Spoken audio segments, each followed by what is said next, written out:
नमस्कार, स्वागत है आपका। प्राइम टाइम एक्सक्लूसिव देख रहे हैं आप। मैं हूं आपके साथ आशा झा। नेशनल हेराल्ड केस में ईडी को लगे झटके ने कांग्रेस को संजीवनी दे दी है। कोर्ट से गांधी परिवार के खिलाफ चार्जशीट खारिज होते ही कांग्रेस आक्रामक हो उठी है। संसद से लेकर सड़क तक शक्ति प्रदर्शन देखने को मिला। दिल्ली से लेकर चंडीगढ़, अहमदाबाद से लखनऊ तक प्रदर्शन हुआ। सरकार के खिलाफ मोर्चा खोल दिया गया है। कांग्रेस इसे अपनी राजनीतिक और नैतिक जीत बता रही है, तो साथ ही प्रधानमंत्री मोदी समेत गृह मंत्री से इस्तीफे की मांग कर रही है। हालांकि झटके के बाद भी ईडी दिल्ली पुलिस की चार्जशीट का इंतजार कर रही है, जिसके बाद कोर्ट में दोबारा इस मामले को चैलेंज किया जाएगा। यही कारण है कि बीजेपी ने भी ताल ठोकते हुए कहा कि केस अभी खत्म नहीं हुआ है, और ऐसे में आज दोनों ओर से बयानों के भीषण तीर चले। देखिए, झूठ पर सियासत, आखिर झूठी महाभारत।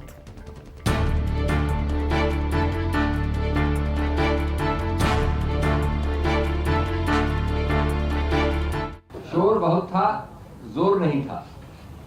आरोप था, आधार एकदम नहीं था, कभी नहीं था। गांधी फैमिली को उन्होंने सताने के लिए ही ये केस डाला है।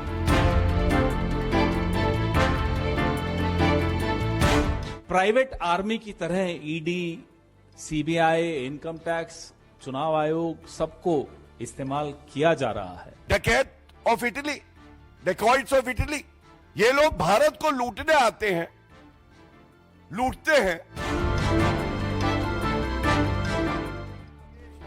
इसी को कहा गया है थितराई। नेशनल हेराल्ड केस को लेकर 11 साल से आरोपों का जो गुब्बारा कांग्रेस के खिलाफ फुलाया जा रहा था, उसे कोर्ट ने एक ही बार में फोड़ दिया। एक झटके में सारे झूठ का पर्दाफाश हो गया।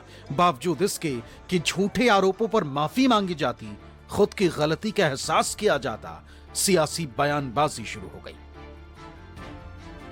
गैंग्स ऑफ गांधीनगर वर्सेस डकैत ऑफ इटली। दरअसल राउज एवेन्यू कोर्ट ने नेशनल हेराल्ड केस में गांधी परिवार को बड़ी राहत दी। कांग्रेस ने इसे सच्चाई की जीत बताया।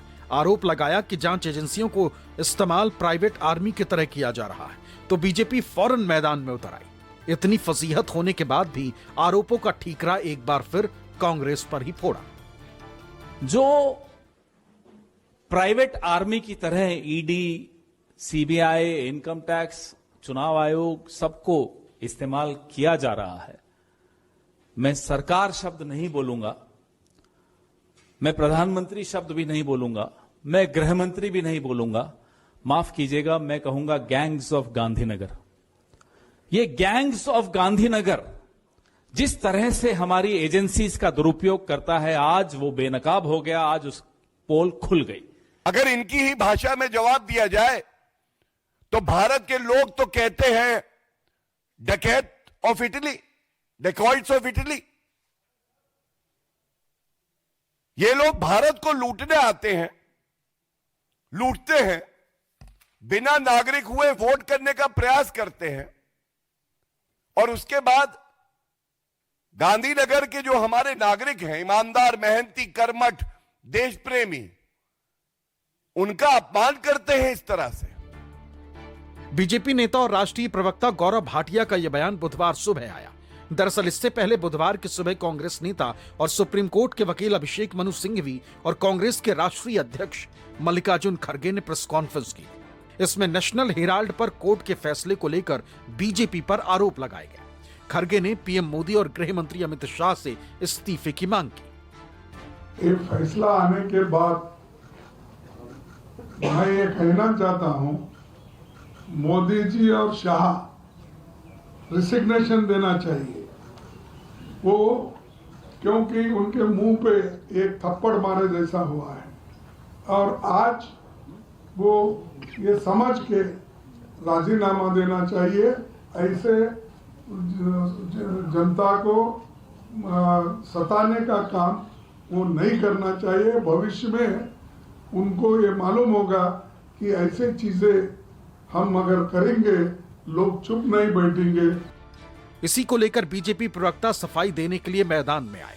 आरोप लगाए कि केस अभी खत्म नहीं हुआ है। सोनिया गांधी और राहुल गांधी अब भी नेशनल हेराल्ड केस में आरोपी, जबकि एक दिन पहले ही कोर्ट ने साफ किया था कि ईडी की मनी लॉन्ड्रिंग के आरोप पत्र पर संज्ञान लेना कानून के हिसाब से गलत है। जांच एजेंसी की शिकायत किसी निजी व्यक्ति की शिकायत के आधार पर थी, न कि किसी एफआईआर पर जो किसी अपराध से जुड़ी हो। कोर्ट की इस टिप्पणी से ईडी की खामियां साफ पता चलती, जबकि इसी केस को लेकर बीजेपी नेता गांधी परिवार को कोसने का कोई मौका नहीं छोड़ते थे। लेकिन हैरानी की बात देखिए कि अब तक जो झूठ बोला गया उस पर शर्मिंदा होने के बजाय तुकबंदी के तीर छोड़े जा रहे हैं। 3 सदस्य सोनिया गांधी जी बेल पे बाहर, राहुल गांधी बेल पे बाहर, रॉबर्ट वाड्रा बेल पे बाहर। ये बेलगाड़ी है, बेलगाड़ी, जैसा आदरणीय प्रधानमंत्री जी भी कहते हैं। और मैं ये बता दूं, ये बहुत अहम बात है, ये जो पहला मामला है 420 का, 7 साल की सजा हो सकती है इसमें। राउज एवेन्यू कोर्ट का मंगलवार का फैसला गांधी परिवार के लिए अंतिम राहत नहीं, लेकिन इससे इतना साफ हो गया कि केस में गड़बड़ नहीं, बहुत ज्यादा गड़बड़, और मंशा गांधी परिवार को परेशान करने की रही। इसी पर बुधवार को प्रेस कॉन्फ्रेंस के दौरान मल्लिकार्जुन खड़गे ने कहा, जिसे लेकर बीजेपी नेता कुछ ज्यादा ही बेचैन हो गए। ये लोग आज मनी लैंडिंग, सीबीआई ऐसे एजेंसीज को उपयोग करके हमारे कांग्रेस नेताओं को बदनाम कर रहे हैं। खासकर गांधी फैमिली को उन्होंने सताने के लिए ही ये केस डाला है, नहीं तो इसमें कुछ नहीं है। ये जो कांग्रेस के लोग खुश हो रहे हैं कल के ऑर्डर से, तो ये बड़ी टेम्पररी खुशी है, क्षणिक ये खुशी है। अभी मामला क्लोज नहीं हुआ है, अभी ईडी को एविडेंस कलेक्ट करके कोर्ट में प्रोड्यूस करना है। अभी जितने भी डॉक्यूमेंट्री एविडेंस, जो भी मटेरियल ईडी ने कलेक्ट किए हैं, उस पर सब पर चर्चा होगी। मामला यहीं खत्म नहीं होता है, अभी हायर कोर्ट्स भी हैं। मामला भले ही पूरी तरह बंद नहीं हुआ, लेकिन जिस तरह से इस केस को बढ़ा चढ़ाकर पेश किया गया, जिस तरह सोनिया और राहुल गांधी से घंटों पूछताछ की गई, जबकि मनी लॉन्ड्रिंग का कोई आधार नहीं था, उसे लेकर अब सवाल तो उठेंगे ही कि ऐसा करने के पीछे मंशा क्या थी। Bureau report, news 24।